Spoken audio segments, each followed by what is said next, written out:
Yo, yo, yo, yo. Hey, Yo, what's what's up, going Bert? on? Deadly combination. What's going on, man? It's major, man. Mr. E Major, Lord Major. What's up? You got Nip in the house right here.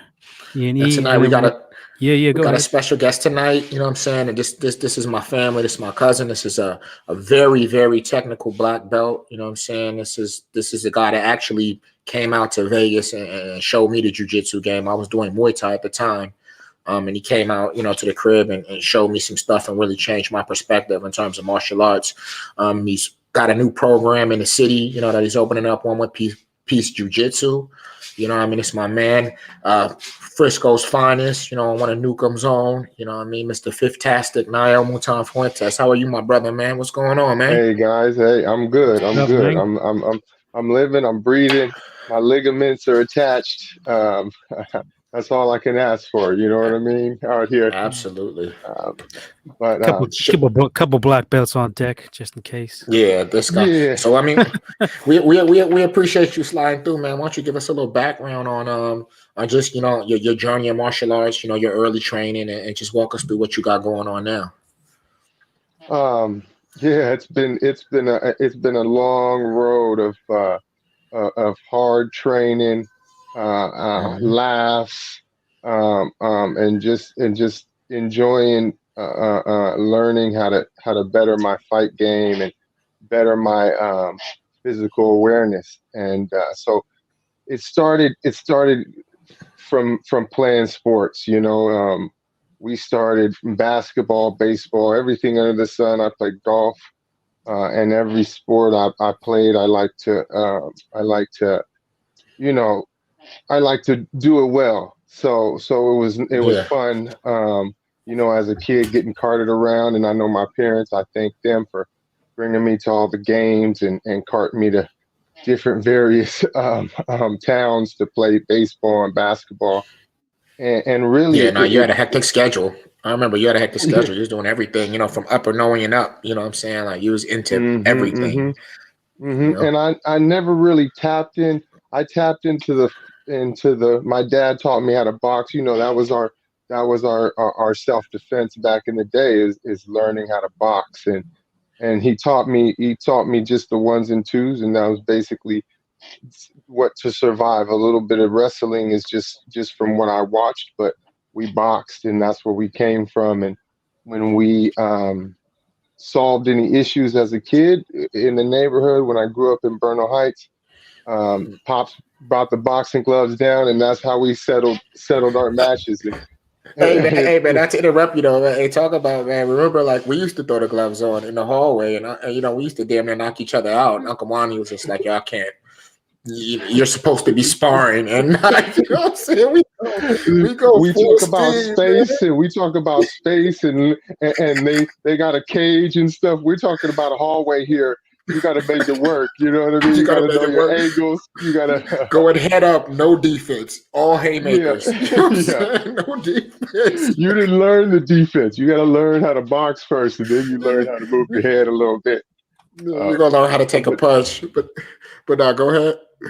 so that's basically the basis of, like, thinking about martial arts. I played football and in high school and city college, and kind of going from getting a little beat up from football and stop and kind of like not playing football anymore to kind of running the streets and thinking I was tough, having bar fights and don't and just um, unnecessary stuff as a youngster you get yourself into.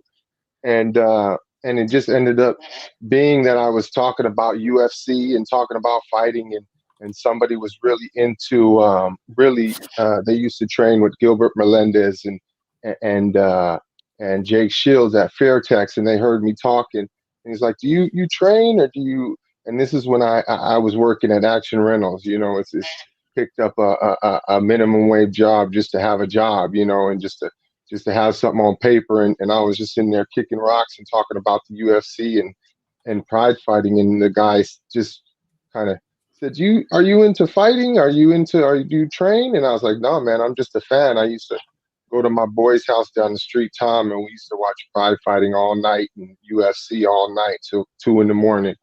Pretty much Tom pride. Ball. Shout out to Tom. Tom, yeah, one of the homies, Tom Cass. He got me into the fight game really to the next level in terms of like thinking about how to protect myself in a real fight, not just the brawls you used to have as a kid. You know what I mean?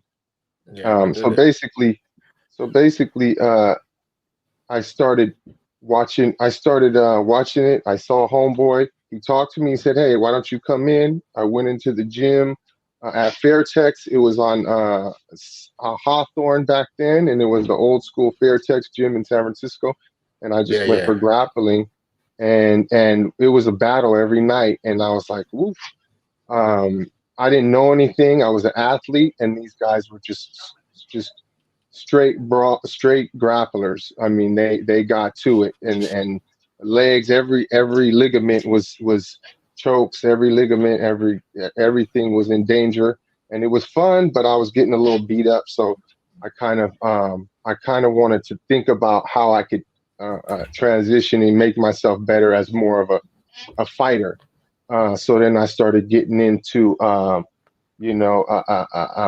Taekwondo and just different stand-up, a little bit of MMA here and there.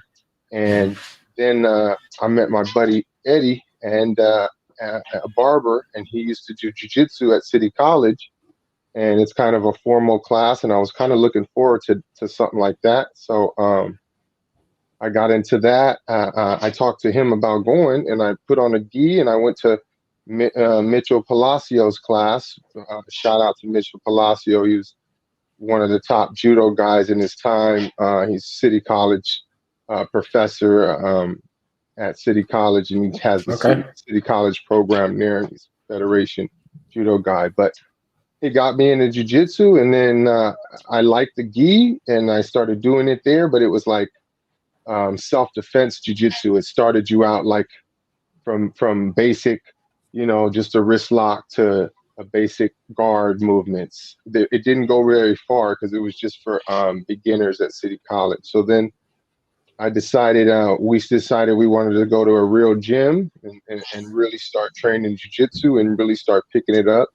And we all went to Half Gracie on like a Saturday open class, and we went down there, and it was I had a really fun experience. At that time, I had been kind of going to different gyms and showing up at different gyms and stuff. So I was a pretty good white belt at that time. Trying to he was find a sandbagging myself. white belt. This dude was training 3 years as a white belt. It's full. Like, only this anyway. Go ahead, though, man. Go. My white belt was pretty dirty. So then I just decided, let's go to that house. We all went to house, all my buddies from City College, and they all ended up being pretty good at jiu-jitsu. A couple of them owned schools. A couple of them won world championships. It just happened to be our little group at City College happened to be really good. But I went to a house and I liked it. It was like 45 minutes of like warm up, and then we had a tough grapple. It was a tough class. It was very fun. And I said, you know what? I told the guys, some of my buddies actually signed up that day, and I told the other guys, hey, I'm going to check out a few more schools. I don't want to sign up necessarily right just now. And so then I went around San Francisco and still trained. And then I ended up at 11th Street Dojo, where James Freeman is the owner of the gym, who's now my uncle, basically. And shout out to Uncle Jimmy, too. Shout out to Uncle Jimmy. He always showed up when we out there. Yeah. And I stayed at the gym. He extended the gym to me. So from then on, I was under Clovis Silva Jiu-Jitsu, basically. I went there on a Tuesday or something like that, and or a Saturday, another Saturday class or something, and I rolled with some of the guys, some of my close buddies now who are my best friends and stuff. I rolled with them, and they told me, hey, you got to come back when Clovis is here. He's the black belt that owns the school. I mean, that runs the school, and he's the main black belt there. That's He's a red belt now, or a coral belt now, excuse me. Yeah, And black and red belt. Yeah.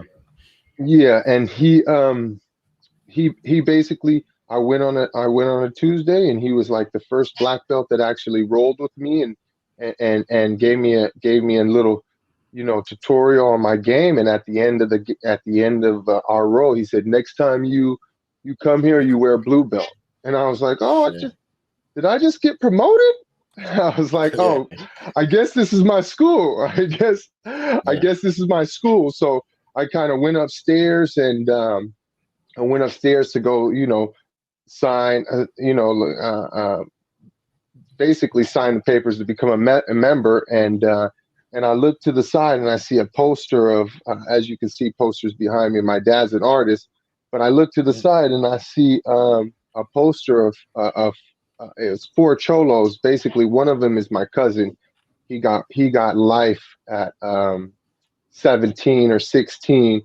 You know, caught up in some dumb shit with his homies, and everything got pinned up on him, and they gave him life. And basically, my dad did a picture of of them. He did a drawing of a picture of them, and the picture was. And I was like, hey, where'd you get that picture? And he's like, oh, I used to work for this guy back in the day. And I looked, and I said, well, my dad did that poster. That's my dad's picture. And he was, your dad. Oh, I know your dad. And from then, that was how me and Jimmy connected. And then I started doing martial arts there ever since. And then I just started training jujitsu hard every day, every other day, pretty much. Um, and the only thing that pretty much stopped me from training jujitsu is injuries. And once the Yeah. injuries, I heal up from the injuries, you go right back to jujitsu. So I've been doing it for Now, about 12, 13 years now. now being in the game and being, obviously, coming up through the ranks, wins, losses, double crosses, the whole shit. You know what I'm saying? And now you're a Mm-hmm, black hmm. belt, and now you're segueing. You've competed before. Now you're segueing into, a different thing. Not to say you won't compete, but you're segueing into, you know, uh, opening up a program and for the youth and running that. Tell us a little bit about one with Peace Jiu-Jitsu and the philosophy behind that, and what you got going on, so people could tap into your movement. Hmm. Well, basically, it came about from just the COVID is coming. There was a program that we had at our school that was doing very well, Alliance Jiu-Jitsu. Lucio Miramatsu was running it, and he had the program popping very fast at our dojo at 11th Street Dojo. And so I seen the potential of, like, being just the potential of just seeing how this could actually be a business for me, and people actually. I've been coaching and teaching for years now, so I've always had a good response with my teaching, and a good I've never had any issues with teaching in terms of people not liking my teaching. So I feel like from that, one at UCSF, a nurse, Sarah Egan, kind of pushed a little drive in me, and kind of was like, "Hey, man, our kids aren't doing nothing in this COVID time. We need to start, let's start pushing a little jujitsu for them, or let's get the kids doing some martial arts." And from then, I always had the idea of starting something for myself. It was just a matter of, having the resources and having the time. And now it's just, getting everything together to get people to understand that I can help you out a little bit, and we can Absolutely. all feel good about ourselves once we're done. You know what I mean? And that's the main idea. Now your So program now one. is not. Oh, not to cut you off. Your program now, is it just children, or you have kids and adults, or where are we going with one with Right Peace? now, it's kind of just getting kicked off of, like, Okay. because of the COVID. We put a little halt to, like, actually bringing in adults into the studio or the dojo. Um, but right now, it's just kids, because mainly the program would be adults and kids ideally. But right now, I'm just focusing on teaching. I have a boy who's almost 2. and I have a 10-year-old girl. So I'm kind of like in the mode where, you know, my dad coaching some of my baseball teams and some of my, you know, football, two-hand touch stuff and that kind of stuff. So flag football and stuff. So I feel like I need to step in and start doing something for the kids anyway. So I kind of Oh, that's amazing, man. You know, giving back is absolutely amazing. Now, if people want to follow your movement and get into it, I know you're at the beginning stages and doing a children's class, but if people want to hit you for private, so people want more information when you do roll out an adult program, where could they follow you on or tap in to get up with you? They can get me on Instagram, on Facebook. Naya Mutan Fuentes is my name, and Fifth to Black is my IG. You know, so if you need to hit me up, it's more than you know, easy to just hit me. I'm gonna start a little link at 11th Street Dojo, so you can, if you look up 11th Street Dojo, you can just see that I'm part of the program and it's getting it popping. It's just everything's so in skeleton mode. It's so raw that right now it's just, you know, if you want your kid to have a good time, we have our first session is March 5th. We got our March 6th Saturday actually at Craneway Cove, or Crane Cove they call it.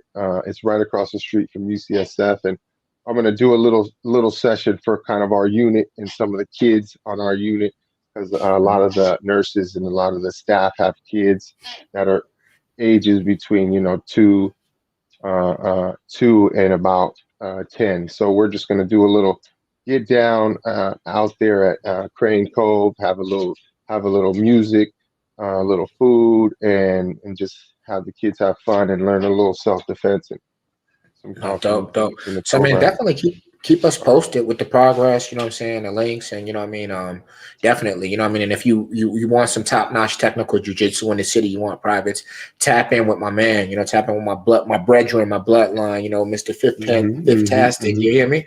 Now we're All gonna get walks into of life too. All walks of life. Absolutely. No discrimination. You know what I mean? He's gonna put it in. Now we're gonna get into some quick news topics real quick, but you're gonna stick around for the UFC recap, right? Yeah, I'll be here. Okay, yeah, now that's what's up. So we're gonna keep them on for a little while longer. We're not gonna take up too much more of your time. We're gonna hit some topics, and then we're gonna definitely get into the UFC, because obviously we want your fight expert opinion on that. You know, and how you saw the fight.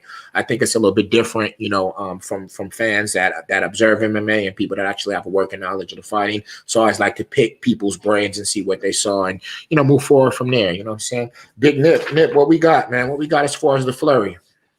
Yeah, so we're gonna get right into the flurry, and we're gonna kick it off with a little bit of boxing talk. There's, not too much news, but we had a little bit of news coming out from the boxing world. So one of the things was Wilder came out and said in an interview that he wants to fight both Joshua and Andy Ruiz as opponents. So I think both those fights are solid fights.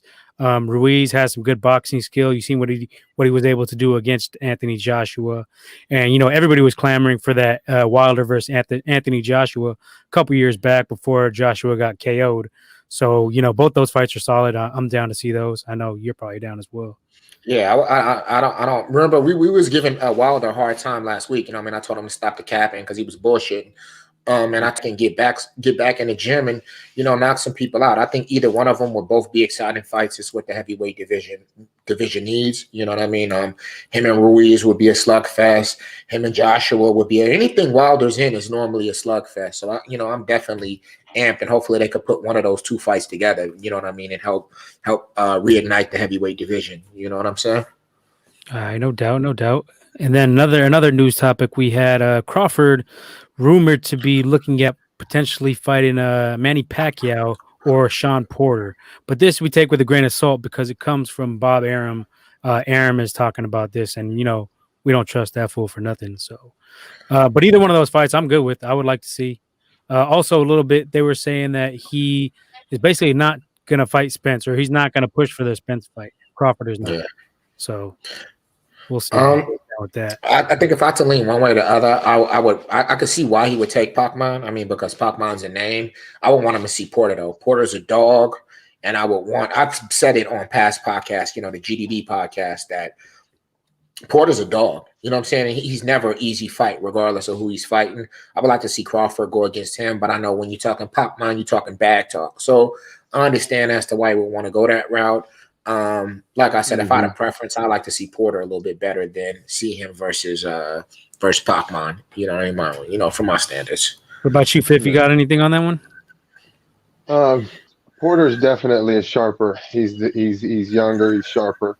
I think a lot of guys are trying to ride the Pacquiao wave while it's still here, and it's great because at that age you're still pushing and you're still knocking jokers out. I really think that's a plus. But I would like to see the young guys fight or the younger guys fight and get down and basically how we used to watch boxing, you know.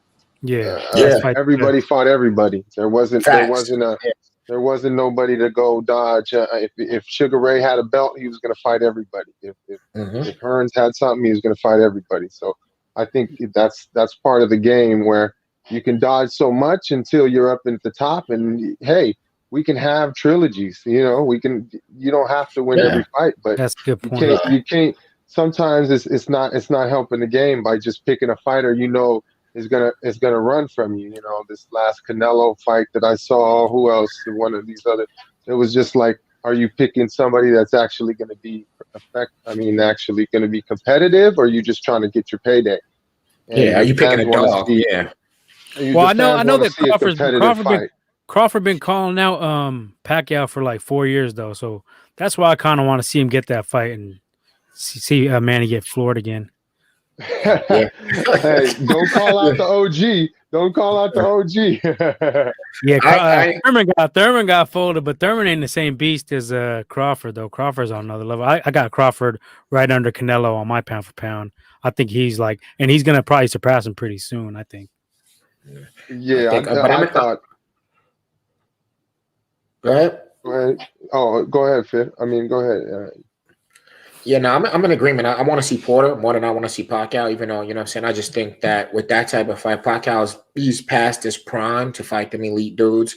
And I just think that Porter hasn't taken on, Crawford hasn't taken on a top-notch welterweight in his prime since he's been up there. He hasn't. So Porter's one of them dudes. So I think go through him, and I think he'll beat Porter. But you're gonna have to take some shit to go through him. You know what I'm saying? And I would rather see that. It's not gonna be a rollover fight. Not at all. Yeah, it's gonna be a good fight. Either one of those is good. I'm good with either one. Let's see that shit. Either one. All right, we got some other news. One more quick little take here. We had Timothy Bradley saying that Ryan Garcia, if he does take a Pacquiao fight, Ryan Garcia is going to get KO'd, is what he said. And I'm pretty much 100% with him because when you look at it, you're looking at Ryan Garcia going up 2 weight classes to fight Pacquiao 147 with no fight in between. And we already seen Ryan Garcia get dropped by Luke Campbell, who definitely ain't got the punching power, especially at 147. So I'm with him 100%. What's your take on that, E? I think I'm in agreement. Like, Campbell put him down. I think when you're talking about older fighter, man, power's the last thing to go, man. Power is the last thing to go. And Pacquiao, maybe he's not fucking with, the elite welterweights right now, Pacquiao, but coming up 2 weight classes to fight Pacquiao, no, I think he gets dropped. I think he's walking into a knockout. I don't know that he gives a fuck. I think he's just chasing a bag. But I think this is, and not to get too far off, this is what's wrong with boxing. He got plenty of people at 135 he could fight. He has plenty of people. He has Haney. I thought he was going to fight Tank Davis. That was what they was making. He has Teofimo Lopez. Shakur Stevens. It's so many people down there he could fight. But you want to jump up and fight Pacquiao. If you get knocked out by Pac-Man, all of them other fights go away. Nobody gives a fuck. You know what I'm saying, about what you did. So I definitely think it's a bad decision for him to take that fight. I hope Pacquiao doesn't make that fight, and I think he definitely would get stopped by Pac-Man, man. I think he's capping with that shit, man. Yeah, no doubt. He's a little ahead of himself with that. A little ahead of himself for sure. You know what I'm saying? So let's move to. We have one more. We have one more, a small one. Carl Frampton versus Jamel Herring is postponed. They're looking at now, I believe, April as a date to reschedule it for. So that was it on the boxing end. And when you tap in, we'll definitely do a pre-show for that fight. You know, give our picks for that. Now moving to some UFC. You know, Jan Blachowicz, believe their fight next week is fighting Izzy, the style bender out of Sanya. It's a lot of, you know, Izzy's going up in weight. You know, the challenge for the light heavyweight title. And Blachowicz was quoted this week saying he's gonna knock Izzy out with the head kick. Shit, man. I mean, I like that talk, man. I mean, he's talking that talk, man. I don't think it's gonna happen. But I mean, I definitely think somebody's going to get knocked out that fight, man. You know what I mean? So I think it's interesting. What's your take on it, Nip?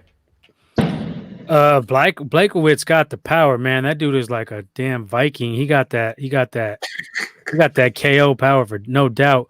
But I think Izzy is smart enough where he's going to chop the legs. He's going to stay away, throw the jab, throw some body kicks, throw some leg kicks, just keep circling, a little bit of in and out motion. I don't think Blachowicz is going to be able to get him. Izzy's pretty damn smart. He's very tactical and he adjusts well. I think it could be the case where, like we seen in this Usman fight, where maybe Blachowicz catches him with a little something, rocks him a little bit, but Izzy stays away and then he waits until he's tired, then he goes in for the kill. That's what Izzy type of shit he be doing. So I think Izzy gets a decision in that. What's your take, Fifth? It's hard to go against Izzy just because he's such a tactical fighter and he's very effective. Moving up in weight, it might be a little bit depending on the weight cut and how the weight gain and how he deals with it. But he's looking pretty solid right now. And I don't really know that much about the other fighter, so I can't say too much about him, you know, because I just think I seen Adesanya do his thing. Who did he so fold in the much. last fight? Do you remember, E? He folded Reyes, Dominic Reyes, the dude that John Jones he put him out. He took Reyes out, I think, in the first or second round. He knocked him out. But I think another thing for Izzy is Izzy's has the length for light heavyweight. You know what I mean? He's long. So he has looks longer than the guys. Yeah, he looks longer than his weight class now. Yeah, so he has the weight and he has the length. I mean, he has the length to keep up, and he doesn't necessarily. And he boxed. He kickboxed at heavyweight at some point in his career. Yeah, so and I think another caveat just for the grappling. You know, Izzy's been down, and I mentioned this on one of the other podcasts. He had been training with Galval, you know, and at Atos. You know what I mean? He spent a few weeks down there, you know, up in his no-gi game and up in his grappling. And I mean, I just like to see, I'm sure you do too, Fifth. You know, I appreciate fighters that are never too good to say, fuck it, you know, I can improve on my ground game. Let me go down to Atos and let me mix it up with those dudes and get cooking with them dudes. So I think it's gonna be an interesting fight. But I think Blachowicz KO, I think he's capping with that, man. Definitely not a head kick. I mean, maybe a punch. But I don't think you're gonna head kick Izzy. I don't think you're gonna beat him. I think Izzy's gonna beat him. I think decision or maybe even knockout. He might stop you. You know what I mean? He might stop him. He might stop him with that 1-2. Yeah. Now another big topic for MMA this week was Leon Edwards. There was a lot of hype about Leon Edwards possibly fighting Usman next fight or Kobe Covington. You know, Leon Edwards has won 6 straight in the UFC, but he hasn't fought since 2019. That was just announced today. He'll be headlining a fight night, and he'll be fighting Muhammad Bilal. And I think it's a decent fight. I think both of these guys are underrated in terms of the UFC, and I think both of them fight hard. I would have liked to see Leon Edwards. I think he's been putting in some work. I'd like to see him versus Covington or a higher ranked welterweight. But I'm not mad at this fight, you know what I'm saying, at all. And definitely when it gets closer, we definitely will do a prelude for this fight. He was calling for Masvidal too. They've been had beef for a couple years now. He said, Jorge, what's up? Let's do this. But I guess Masvidal got some other shit on his agenda. We'll get to that a little bit later. Okay. And then Fifth, anything on that? Anything on Leon Edwards or the Muhammad Bilal fight? Well, it looks like it's going to be kind of it could be a stalemate or it could be a brawl. You know, it depends on how they're coming out. Who's fresher? Because I think they're pretty evenly matched. I think. No, I'm not even familiar with Bilal. What's his? He's a striker. He's a striker, but he does some grappling. He's a grappler. You know, he's primarily a grappler, like a big Eastern European, like that from that that cut of cloth, grapple tough though. One of those dudes that's just a tough dude, a grinder. So it's going to be interesting to see how that one plays out. In other news, Bellator announced that they're implementing a ranking system, and they're going to announce their ranking system at one of their April events, and it'll be by 20 tastemakers, so to speak, in MMA. I think it's a good situation when you start to announce rankings, as long as you abide by the rankings. A lot of time in the UFC, a lot of people, frog leap, and it's kind of like you could have a number one contender, but he's put to the side for the popular name. And I think that's with every sport. But I think it is a step in the right direction as long as they abide by those rankings. You know what I mean? Mm-hmm. Yeah, it should be a good thing. Hopefully, like you said, they stick to their guns on that shit. And then the last thing on the flurry, and this is the cap of the day. This is just some shit I read earlier. So Miesha Tate, former bantamweight champion for the UFC, she had an ex-boyfriend named ex dude she was rocking with named Brian Caraway. I believe he was one of the coaches on the UFC. This cat in the hat ass dude, man. So I guess he got brought up on fraud charges recently, and it's stemming from, I guess, an incident in 2018 and 2019 where he filed a false insurance claim for ATV. Now, per the court records that I read, he had, I guess Miesha gave it to him, or she gave it to him for a gift, and then she took it back. And then when she took it back, he put a new insurance policy on it, even though the rig was titled in her name. And then 4 days later, this cat in the hat ass dude reports it's stolen. And then come to find out it's at her house, but it's her shit. You know what I mean? So they sort everything out, and they realized, like, nah, you capping, dude. And they brought him up on federal charges, bro. This, man, Caraway, stop the capping, man. You know what I'm saying? I will say this, man, and this is just a word to the wise for some game. Like, if you're in a situation with somebody, they give you an asset, a house, a car, some land. If your name ain't on that title or that deed, it ain't your shit. You know what I mean? You should have just ate that L and kept it moving, man. You know what I mean? Like, it's better than facing federal charges, man. You hear me? Dude's a fucking kook. Yeah, that shit was. Anything to say about that, fifth man? You know? Hey, emotions get to you, man, and you start doing stupid shit, and then stuff like that happens, man. And you don't think about the long term or the effects of what's going to happen. You're just mad and angry at her. You know, it's like at a certain point, I think you have to compose yourself. Yeah, you gotta eat that out, bro. The thing is, bro, you did an insurance policy, and then 4 days later you file a claim. Like, come on, dude. Like, they're gonna be on that automatically. Like, wait a minute, You're trying to be smart. That's what it is. Trying to be smart. Yeah, you gotta be smooth, man. You know what I mean? You should have, when you got it, you should have just said, look, man, you know what I mean? You need to put my name on the title. Let me know it's mine. You know what I'm saying? Let me know it's mine. You just give it to me. That means I'm just rocking it around. You know what I'm saying? So anyway, that was the flurry. And now we're gonna get into some of our main topics. We got my cousin Fifth here. And big event with the UFC last week. Usman versus Burns. Jorginho, actually, like I explained, I have a history. Jorginho was one of my instructors when I was a purple belt. Fifth, what was your thoughts on the fight, man? Let's start with you.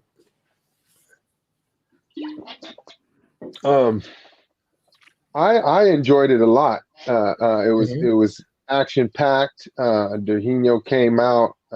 Burns came out aggressive. I like that. I think it needed to be a little bit more calculated. I think he was a little loose in his throwing and some of his a little wild, but at the same time it made for a good. He got one in, and that's what you hope for when you're coming aggressive like that. I'm always a fan of fighting with your strength, and if you know that obviously. Burns is a really good jiu-jitsu guy. I think you got to play into that. Sometimes you get to the UFC and it's all about stand-up, and that's what the fans want, and they want to see the knockout. But sometimes you have to fight smart and fight to your strengths. And I think Usman did exactly what he was supposed to do. I mean, he was calculate. He was very methodical, but precise in his punches and his kicks, and And it sometimes I know how it is competing. Sometimes you're just the first 2 minutes you just want to warm up. You just want to That adrenaline dump. feel the energy, and your opponent might be coming at you a little bit more aggressive than you ready for, and in that onslaught, you have to be ready to take some heat and be able to persevere through a little bit of aggressiveness during those first 2 minutes. But for the most part, I think I really enjoyed the fight. I think Usman fought a good fight. I think Burns fought a good fight. He just, I think he could have played a little jiu-jitsu, tried to play a little jiu-jitsu, and also using the jab in MMA is way more a kick, front kick to just the left straight jab is so effective to me. I think it does more in the long run. So sometimes you throw a big bunch of haymakers and head kicks, and you're doing all these wild, big, fantastic punches, but they're actually not as effective as just jabbing the crap out of somebody. And I think, no doubt. What's your take on it, man? We had talked about it in the group chat. I feel like Burns came out good. He had a good game plan. He went for the early knockout, trying to get him early. He clipped him, I think, 2 or 3 times with, I think one was a left hook. Both of them were lefts, I believe, where he really kind of rocked him. I think the mistake that he made was, when he was trying to get him to go to the ground, he waited way too long, and he allowed Usman to recover. He was, I want to say, like a minute and a half before he got back up, and he was hurt. He was hurt. It wasn't like he was hurt pretty damn bad. So I think like that was a miscalculation. I understand you want to do your strength and go for the jiu-jitsu on the ground, but you got to realize this dude was really hurt. I think you should have got up and at least pressed him against the cage, throw some elbows at him, something, while he was still hurt. I think he might have been able to get him out of there because Burns has some power. Those punches he was landing were some clean ass shots. And on Usman's end too. Usman's got a chin. On Usman's end, he did what he's supposed to do. He weathered the storm, and he did what he does best. He came back with that 1-2. I think in his corner, they told him in between rounds, like, just stick with that 1-2. That's why you're a champion. Stick with that jab, actually. Stick with that jab. That's why you're the champion. So that's what he did. He came out with that jab. It's a very stiff jab. It wasn't just a little pity pad jab. That it was a thumping jab. And when he got them little MMA gloves, that shit makes it more potent. So Usman is a real problem for anybody out there that I see. But big props to Burns for coming and trying to make it happen, trying to get that belt and giving the fans a good and exciting fight. So I was pleased with that shit. Hey, he's had a great run, man. He's had a great run. Right, and he's still in the mix, man. I mean, he's still in the mix. I mean, just to add on, I thought the fight was dope. For a main event, I thought it was good. I mean, I agree with both of you guys. I think Burns made a real big tactical error. I think he came out with a lot of passion. I think the two biggest tactical errors. One was just throwing haymakers. Trying to just knock you out with every punch, big kicks. And I think the biggest one was when he had him hurt, not selling out to get back to his feet. You know what I mean? And I think we have to give Usman some credit. Usman is extremely smart. He's an extremely cerebral fighter. And you notice how when he was hurt and Burns went to the ground, he did enough when he was standing up. He was kicking Burns' thigh. He did enough so that the ref wouldn't stand him up so he could recover. And I think that was one of those ones that a lot of people didn't catch, but he did enough where he's kicking his thigh. Even though he's hurt, he's kicking his thigh. He's doing X, Y, and Z so that the ref's not going to intervene and stand him up. But then when you look later in the fight, when he hurt Burns and he actually dropped Burns, he backed off and made the ref stand him up. And I mean, I think that's knowing where you are in a fight and knowing the rules. I would have liked to see it go a little bit longer. I mean, I think, Dahino's all hard. I definitely think he should have played to his strengths. But, I mean, you can't knock Usman. I mean, Usman's one of them dudes, man. At that weight, he's very hard to beat. And I think it's not just that. I think he puts it together extremely well. And he's one of those people, when you look at his past fights, like he can lose a round. He can do this. He makes adjustments throughout the fight. And I think that's what's separates him from a lot of people, where he's one of those people, he's never really out of a fight. He can make an adjustment and readjust, you know what I mean, to the fight. And speaking of Usman, on this next step, obviously there's been a lot of talk. You know, he fought Masvidal prior to fighting Derhino, because he fought Masvidal on short notice. You know, obviously we know the outcome of that. He beat Masvidal, and Masvidal was, you know, oh, give me a full camp, give me a full camp. You know, I was on a week notice. You know, I was on a week notice, give me a full camp. So there's been a lot of back and forth. Usman said he wants to work. You know what I mean? He'll give him a full camp. He wants to see him, even though Masvidal isn't one of the top, I don't think, 5 ranked welterweights. So they're discussing a rematch and possibly having them as opposing coaches on the next season of The Ultimate Fighter. And I'll just give my take real quick on it. I for sure want to see a rematch. I mean, you know, I even though Masvidal isn't super ranked, I think it's an extremely marketable fight.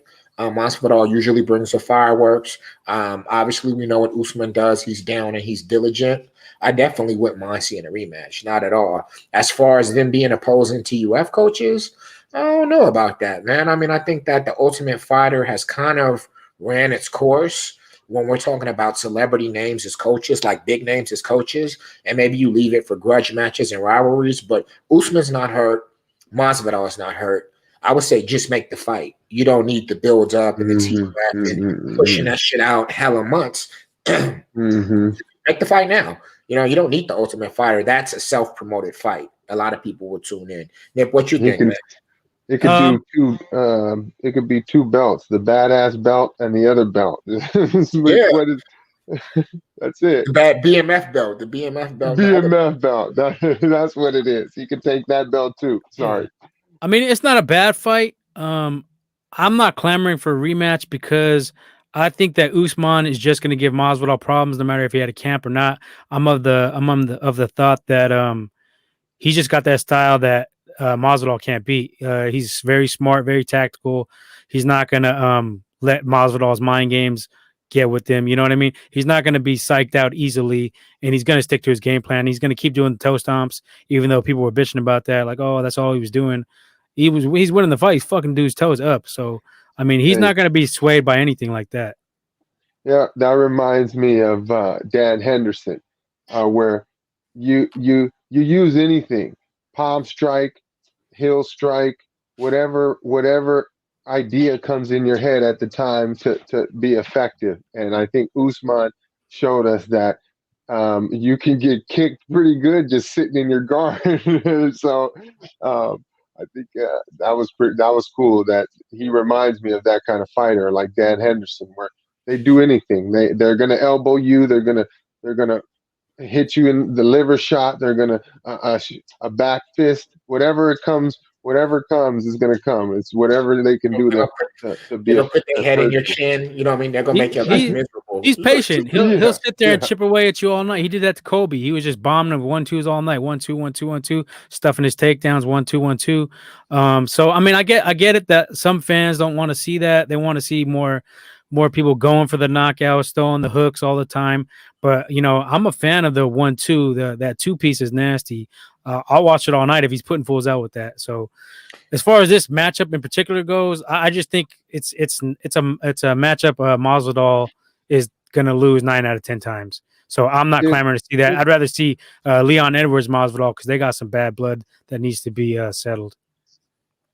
I'd be interested to see what Masvidal does to Usman's legs. If he's real solid and strong on his base, I'd be interested to see if he has some kind of game plan to take out his front leg or something. But other than that, I don't see much of Masvidal. He can have one flying elbow or a flying knee or something, or something spectacular. Maybe he might be able to get off. But other than that, I don't see him doing too much to this fight. So you got Usman in the rematch, Fifth? Yeah, I got Usman in the rematch. I like Masvidal. He's a good fighter. I just don't think he's ready for those kind of problems. He's entertaining for sure.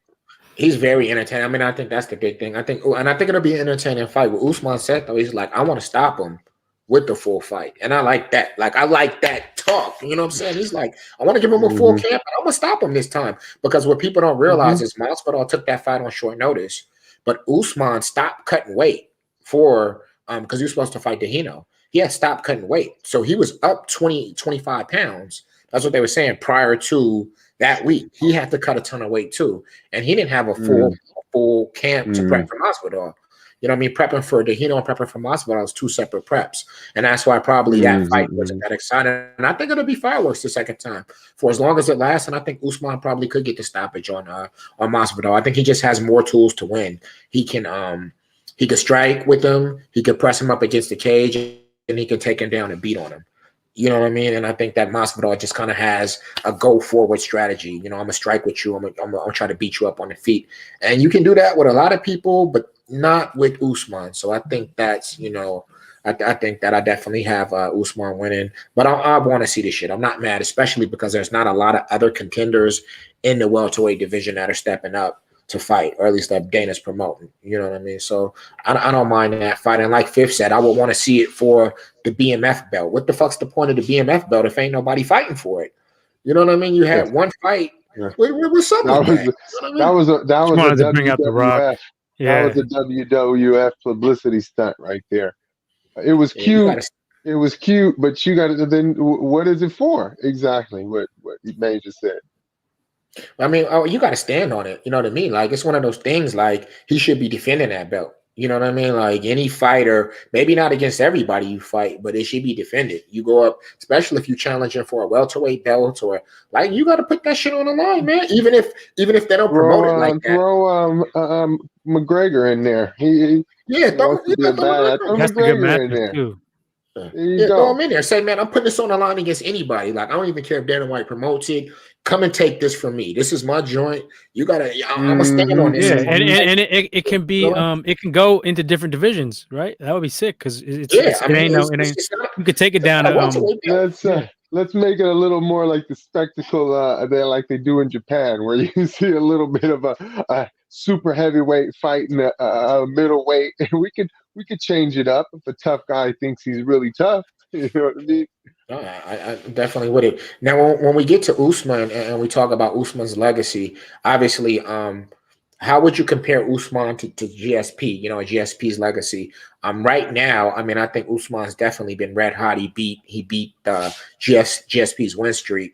I still have GSP as the number one welterweight, and the reason I do, of all time, I have Usman right under him is just because of championship fights, and GSP has more championship fights and defenses than Usman does. You know what I mean? And that's where I have him. But I think as long as Usman keeps steam rolling, I think definitely he could cover that GOAT status, in terms of the best welterweight ever. Yeah, no doubt. And there was also some talk of Usman versus Khabib, I heard in the news too. And just like where you would have them ranked pound for pound wise.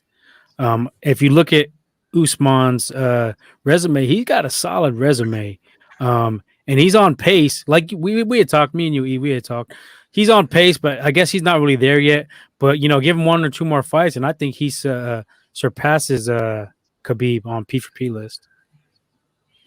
In regards to GSP, he needs to put in a couple more fights against some top level quality, and then he could surpass him as well.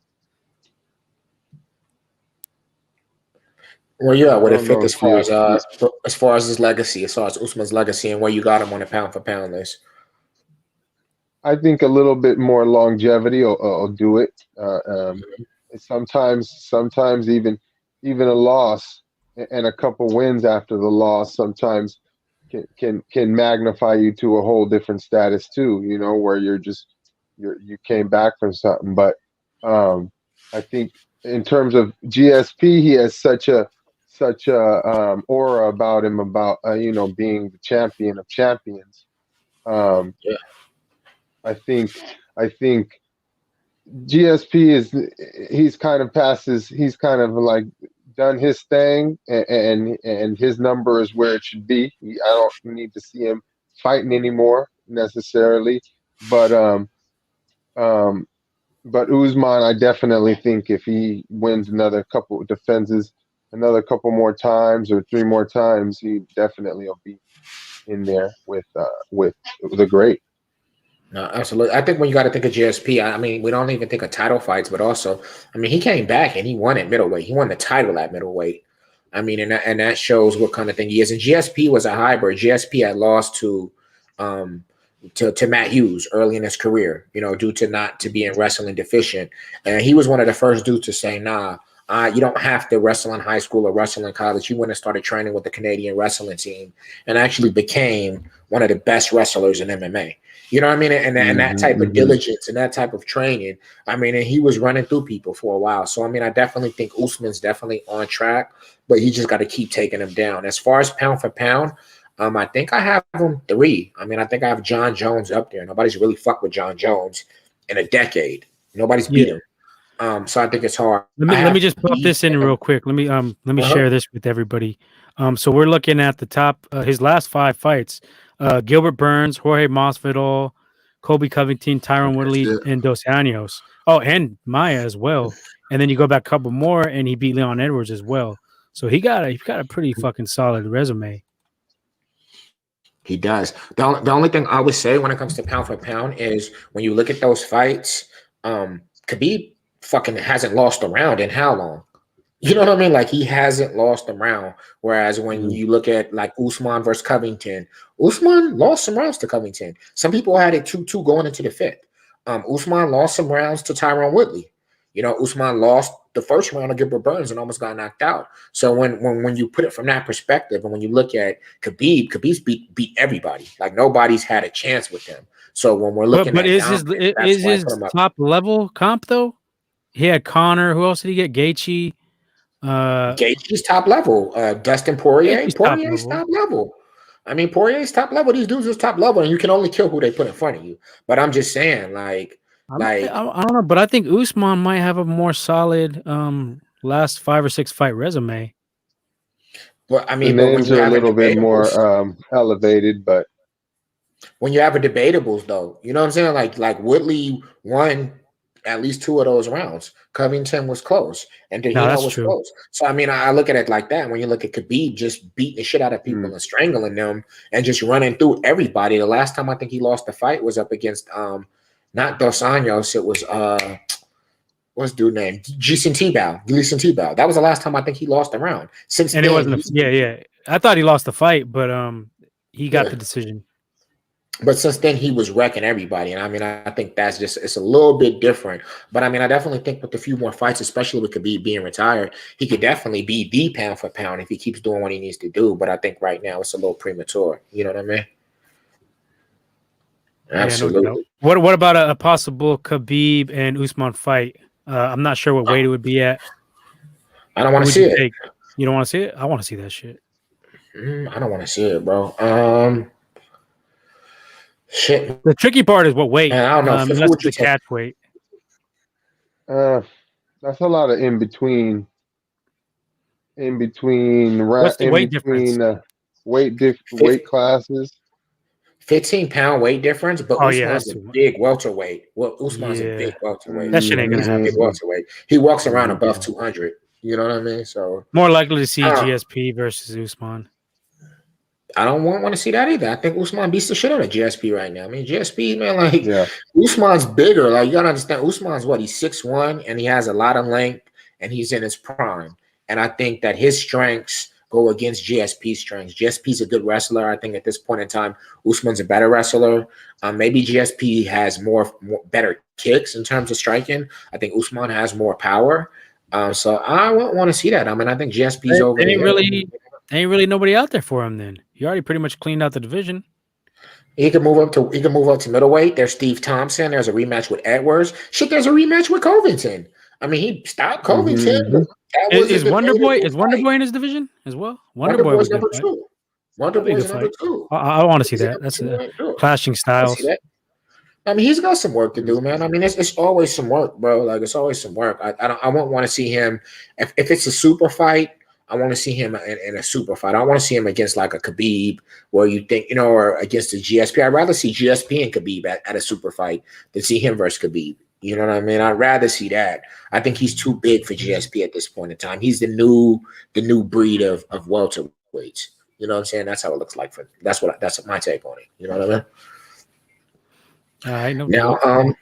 now, fifth man, we're gonna get into some boxing, but brother, it was good to have you, man. It was absolutely good, man. Anytime, man. Keep us, you know what I'm saying, love. Keep us posted, on what you got going on. We're gonna put your Instagram handle and all of that in the description. You know what I mean? Anytime you want to come back and talk fight shit with us, it just let us know what's going on with Peace Jiu-Jitsu. Yeah, Man, no definitely doubt. stop through, man. We always here for you Mhm. at the deadly Yeah, man. Thank Right combination. you on for guys coming for on. Right having on for me, coming on. and appreciate listening to my story, man. It was fun. It was fun politicking with you guys. Yeah, no Absolutely. doubt. To you and anything you got moving forward, man, let us know. You know what I mean? Anything you got forward in terms Yep. of your movement, let us know because we're gonna keep posted. All right. All right. Thank you guys. All All right, right, for sure, man. one. Peace, man. 100. All right. So what we got next, Snip? What we getting into, man? Oh, okay. So we had not a big fight, but a good fight over the weekend. And Comey returned to the ring. Now he's been up there in the 135-pound rankings. He kind of fell off a little bit after the Teofimo loss, but man, he came back and he had an impressive win against. I'm not even sure familiar with the dude he fought, but he took him out. He did what you're supposed to do when you're coming back after a loss, and he did it in an explosive manner. The KO was nasty. He put dude almost through the ropes. So, what's your take on the fight? Did you see the whole fight, or did you see like the little I mean, highlight I just sizzle seen the reel? highlights. I mean, I think the knockout was unseemly, man. I think he was. I think he definitely, put an exclamation point. I think he's not, on his return. I don't think he's up. He's in the mix for the beast at lightweight or junior lightweight. But I definitely think, man, throw him up against like a Shakur Stevenson or somebody like that. I think that he's I can see him in definitely like a kind of like an Ike Corte role where he's like giving dudes some tough ass fights, kind of like a gatekeeper in some ways. But he's good enough to where he could actually win some of these matchups, possibly.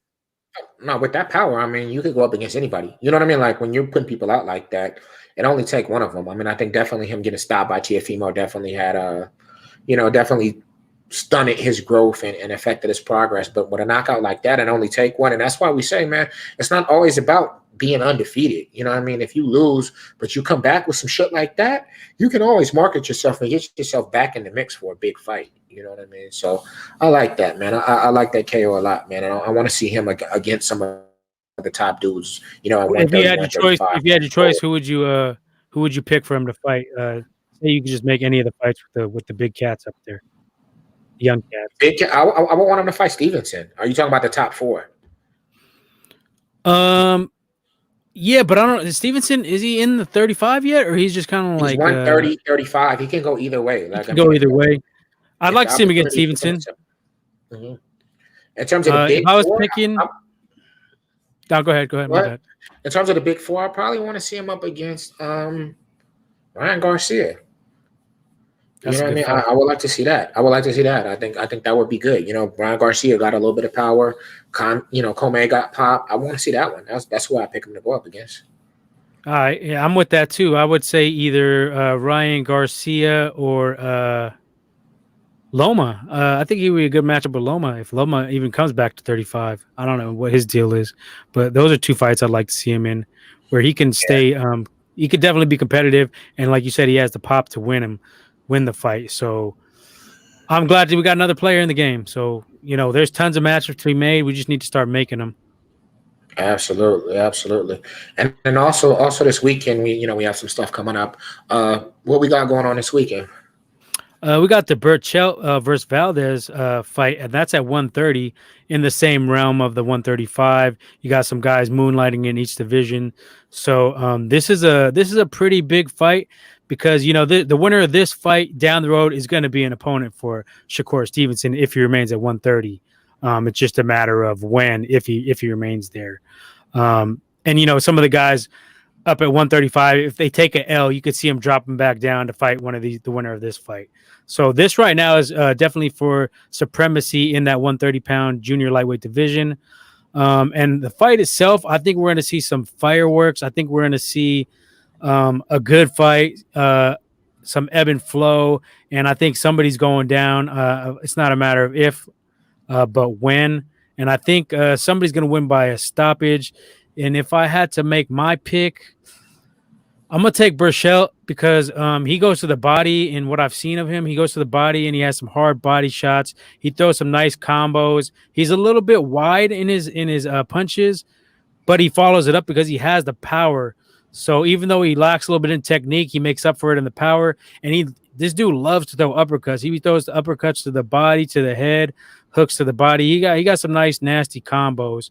And I think he's probably going to catch Valdez at some point because Valdez is a little bit sharper and crisper in his punches, but I don't think he has as much power. And I don't see the flowing combos, and especially to the body, that Berchelt can throw. So I think this is a good fight. I think we're going to see these guys down the road against some bigger names. So I'm looking forward to the fight on Saturday night. I think I didn't know a lot, so I had to do some research on these dudes. But they're crowning this or marketing this as a new Morales versus Barrera. Yes, That this is you can say part 2 and 3. You're right. Yeah, you know what I mean, and that's how they're marketing it. So I did my due diligence. And Berchelt's no fucking joke, man. He's had 6 straight title defenses at junior lightweight. This will be his 7th. Valdez is undefeated. I know there's a little bit of bad blood, or not necessarily bad blood, but Berchelt was snubbed on the Olympic Games that Valdez actually went to. Berchelt always felt he was a better fighter, but he was just a less marketable fighter. So he has a chip on his shoulder regarding that. Valdez, I definitely think, has a speed advantage. I think he has a speed advantage. I think he is a little bit more crisper. I think better that timing Berchelt has too, right?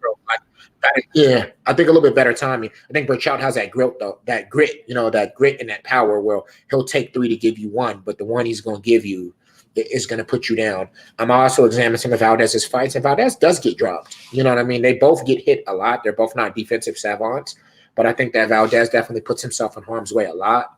And I'm going with Berchelt. I think that he's gonna stop him. I think that, when you're going up against a dude with that kind of will and with that kind of thudding power, you can't stand in front of him. So unless you're just gonna try to box him all night, maybe sneak in some power punches, I think it's gonna be a long fight for him. But I think it's gonna be an exciting fight. And I actually wasn't too excited about the fight because I didn't know enough. And after I did some research the last week or so on both fighters, I really think it's going to be extremely exciting, and I'm definitely excited to see if they're going to rematch after, or if it's going to be a fight for Shakur Stevens or someone like that. You know what I mean? So I think it's definitely something that you should tune into. It's one of them ones where it's like you look at their resumes and they really haven't beaten any world beaters on there. They both got like some decent wins. So it's like one of them ones where this could be like a statement fight for either fighter. It'll be the best competition either one of them is facing. So I think we're in for a fucking treat on Saturday night. And it's on ESPN, so everybody can watch that shit for free if you got cable. I love that. I think a lot of times, in this generation, we're making a lot of pay-per-view fights that ain't pay-per-view worthy. You know what I mean? Back in the day when Tyson fought, it was a pay-per-view card, but the undercard was better than sometimes pay-per-view cards now. You know what I mean? You had some fighters on, and even coming up, you know what I mean? Zab Judah used to fight on the undercard. Zab Judah, a lot of fights were on people's undercards that were crazy fights. And now everybody wants to be a pay-per-view star. I think people got to stay in their lane, man. You know what I mean? Stay in your lane and build it up. So I'm glad it is on ESPN. Also, another fight that's going down this Saturday is we have the return of Adrian Bronner versus Yvonne Santiago, who's a younger fighter, 14-0. I'm a Bronner fan, man. Like even with all this bullshit, man, he's exciting, and I think he's moving back down to 140. I think it's exciting. I think it's good for boxing. I know he had some hardships, but I think at 135, he was killer at 135. He was putting fools out. Now, when he started to move up to 140, 147, obviously he had some issues. But I'm interested to see, what's going to happen with this fight. He recently said that, he had an issue with alcoholism and fast living, and he's rededicated himself. And actually, his goal is to get back down to 135. I want to see it just for the simple fact I like what he brings to boxing, and when he is in his bag, he's an exciting fighter. Yeah, I don't fuck with Broner. We've had our differences on Broner, but it is good to see him getting a shot at redemption. Maybe stop fucking off and take some training seriously. He does have some talent. I just think it's wasted talent. But he got another shot. He's still pretty young, where he could bounce back. I don't trust the dude. I don't think he's gonna. he'll get through this one. I'll give him the dub on this, but if he faces some real competition, I think he's more of like a gatekeeper as well. But it is good to have good to see him fighting again. Hopefully, he cuts the fuck shit out, like I said. No, We'll I mean, see. I think, but when you look at it, and even from that perspective, like let's say he gets through him, because I'm picking him obviously to get through Santiago. But even if he drops down to 135, he got to mix it up with them young lions. And if nothing else, it makes for good fights. You know what I'm saying? You're saying you wouldn't want to see a Broner versus Tank fight? I'll watch Yeah, it. that'd be good. That'd be good. That'd be a lot of shit talking because that would build up. You know, That build up would be ill. any of them young bulls, you know what I'm saying? And I think you're right. Like at this point, when he wins this fight, it's either his next fight, it's either you're going to be a glorified gatekeeper or it is what it is. So I think I like the fight for Bronner, but I like more so what it means for boxing. You know what I mean? And I think that I would like to see him fight some of them young dudes. You know what I mean? Like, what is this? Is this at 135 or is it at 140? It's at 140 right now, but he says he's okay. So he could be aiming at the winner of that that other fight, the Ramirez and Taylor. He could be aiming at that, or at least in the wings for that. But he had said prior to doing this fight, he wanted to get back down to 135. You know what I mean? And even like Teofimo was saying, he wanted to move up. So even if he gets past this, maybe Teofimo moves up to 140 to find him. That's a good fight at 140. Good for Teofimo, good for Bronner. So I mean, I want to see the fight. I would love to see him against some of them young dudes and really see what he can do. This is his last shot, so I want to see what channel is this on? Do you know? Is it on Showtime? It's on Showtime. Yeah, okay, it's on Showtime. Yeah, it's on Showtime for sure. It's on Showtime. Weigh-ins tomorrow, so it's interesting. I don't know a lot about Santiago, so I'm sorry if we dubbed him. I ain't know nothing about this dude. Yeah, I mean he's 14-0. He's undefeated, but I mean it's not 14-0. So it's who you fought and what stages you fought on. He's definitely brought in there to lose. I mean, let's just keep it real, man. We ain't sugarcoating shit. He's brought in there to lose, but he does have a chance to upset him. I mean, at the same time, if he puts Bronner out or he just beats him. Shit, he's in his bag, and he can, Broner's pretty good against low level comp though. He struggles against the elite level. He beats who he's supposed to beat normally. Normally he beats who he's supposed to beat. But it's gonna be interesting to see. You know what I mean? And I just hope it's a good fight.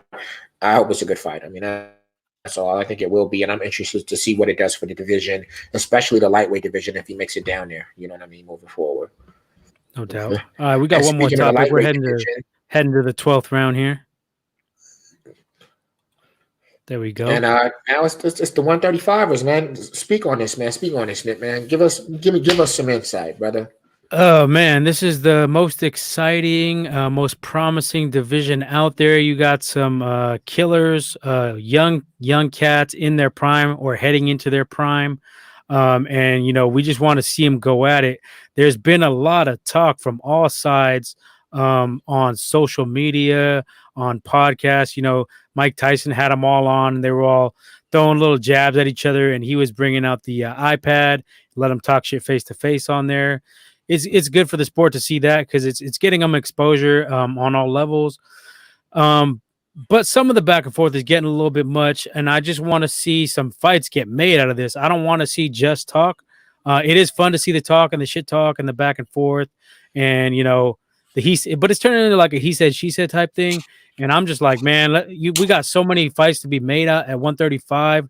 Let's make them, let's see Teofimo get in there. And I think Teofimo's a little bit in his own head. Like he's hyping himself a little bit too much.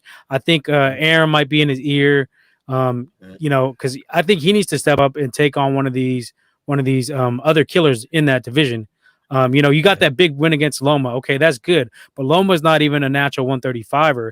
He's 130 coming up. He wasn't really impressive in any of his fights at 135 in my eyes. So I want to see him get in there and mix it up. I think Haney's been trying to get that fight popping off, but they're back and forth, this and that.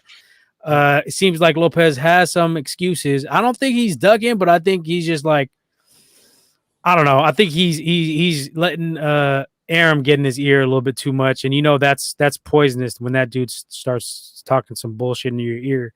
I don't think he's afraid of Haney, but at the same time, like we got to see if you're not going to take on Haney, you got to take on one of these other cats. There's so many out there, like 4 or 5 dudes, where you could be like, man, that's a good ass fight. So for you to just be like, oh, I'm the king off one major dub, like that's a little much. And as far as the rest of the guys go, Ryan Garcia has been running his mouth a lot too. saying this and that. Oh, I'm going to fight Pacquiao. Oh, I'm going to fight Gervonta. And nothing's came of it. So, I mean, there's enough talent out there and enough talent on each side of the street where they can't even use this side of the street as an excuse. We need to get these fucking fights made. I'm all for the trash talk, but I want to see it more leading up into a fight as opposed to just, as excuses to duck each other and then start talking about pay and this and that. I don't give a fuck about pay as a fan. I want to see them all get paid, but my priority is seeing the best fight the best, as Fifth mentioned earlier. No, absolutely. I mean, I can agree more. I mean, I think I'll start at the bottom. Let's start with Ryan Garcia. I think Ryan Garcia, initially after his last win, there was big talks about him versus Tank, and that was, they were on Hot Box and they were talking shit. I said, okay, they're gonna get it shaken. They're gonna get it shaken, and I was happy for that fight.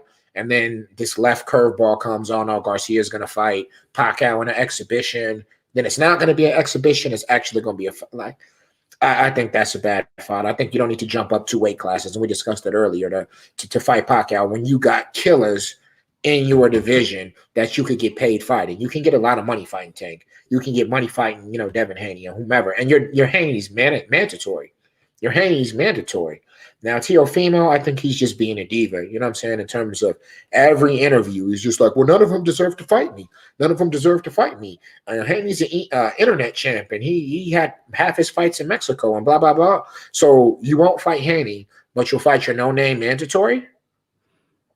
You'll fight your no-name mandatory. You know what I'm saying? Or you'll go up and fight but none of the winner of the unified belt at 140, which we discussed earlier. But that's not as big a fight as you fighting Tank or you fighting Haney. You need to step up and fight one of those dudes. Tank hasn't really been saying anything. He hasn't really been saying a lot. I think that he was down. He said he was down to fight Ryan Garcia, and they was going to get the paperwork together.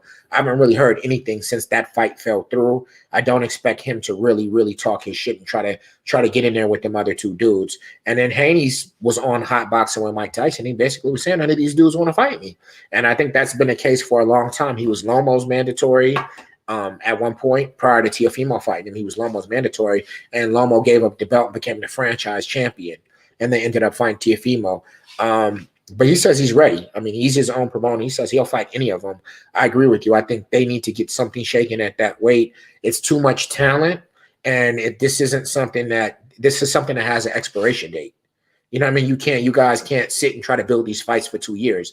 At some point, a new star is going to come. There's not a lot of interest. You guys need to get it shaken now. Whatever the politics and the paperwork is, man, get that shit together and stay off Twitter, stay off Instagram, and let's see some of those fights that the fans deserve to see and the boxing community deserves to see. I was listening to an interview on the Boxing Voice podcast. They had Bill Haney on, and I guess he was saying that, if the fight with if he can't get one of these other guys in there, they're looking at possibly Loma or Linares, which I think Linares, I'm not a big fan of his, but that's a solid fight. If he can get that win, if Haney can get that win against Linares, that's a good opponent. I'm definitely not going to knock that opponent because he's a B-level dude, but he beat Luke Campbell, so I mean he's up there. So I just think there's enough. There's like, just off the top of my head, there's like 8 dudes in there where you're like, oh, that would be a good fight. So these guys need to just make this shit happen and get it popping, man. Let's get this shit popping. It's enough meat. It's enough meat on the bones down there for people to eat. You know what I mean? And I think that, posturing and all of this is all well and good, but at the end of the day, we want to see fights. We don't want to see spectacles and I'm gonna chase this dude. What I think people need to realize, and our fighters need to realize, within that division alone, it's stars, it's mega stars, and you don't need to latch on and get a pass the torch fight and latch on one of these superstars. You can make your own bag, with social trilogy. Right? Yeah, you can make your own shit. It's enough of you guys to where you could have a whole saga where people look at it like they looked at the welterweight division when Sugar Ray and them were down there, Sugar Ray and Hagler.